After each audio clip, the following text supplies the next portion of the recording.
My name is Cadet Easton, and today I'm going to take you through how to be successful at the 2 mile for the ACFT.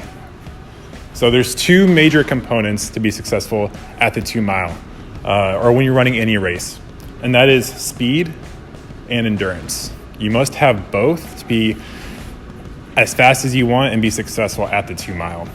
So if you just have speed, or if you just focus on workouts that focus on speed, you'll be fast enough to be able to run the time that you want, but you won't necessarily have the endurance, which means that after the first mile, you'll probably die out or slow down. The second component is endurance. For people who just focus on endurance, they might be able to run for a very long time, but they won't be able to get that speed behind their step that they're maybe wanting. So it's important to mix up your workouts to have both speed and endurance. And I have 3 workouts that you guys can do throughout the week to be able to make sure you get a mix of both of those.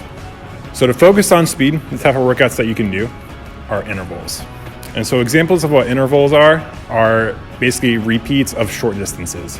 So for example, you have a 6 by 800 meter repeat. That means that you run 800 meters 6 times with rest in between.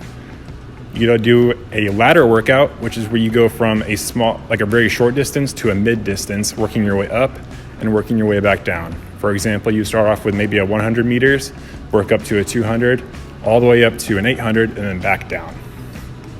Or you can do 8 by 400 meter repeats. So basically the same principle where you're doing 400 meter repeats 8 times with rest in between, and you're running each of these almost as fast as you can. It should be almost a dead sprint.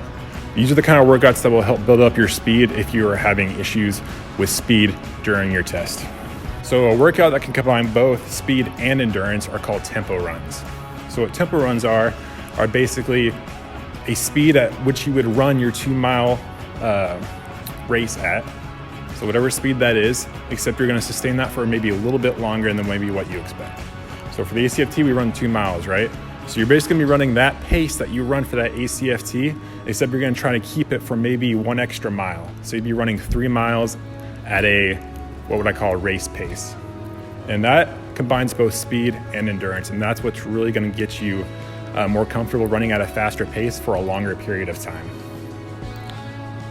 Then the final workout that you can do throughout the week that focuses purely on endurance is what I just call a long run. So for this, I would recommend running 5 to 7 miles. And what that does is it basically allows you to keep that speed that you're working on with your intervals and your tempo for even a longer period of time. If you can run 3 to 4 times the amount that you have to run for the test, you're gonna be able to run 2 miles super easily. If you condition your body to be able to run 5 to 7 miles, 2 miles is gonna be super easy. And this is at a slow pace. You are not trying to kill this one. It's supposed to be at a pace that you can sustain for a long period of time, but it will still help you. I guarantee if you do 3 different kinds of run workouts, if you do an interval workout, a tempo run, and a long run throughout the week, I guarantee you'll get the time that you want for the ACFT and you'll max it.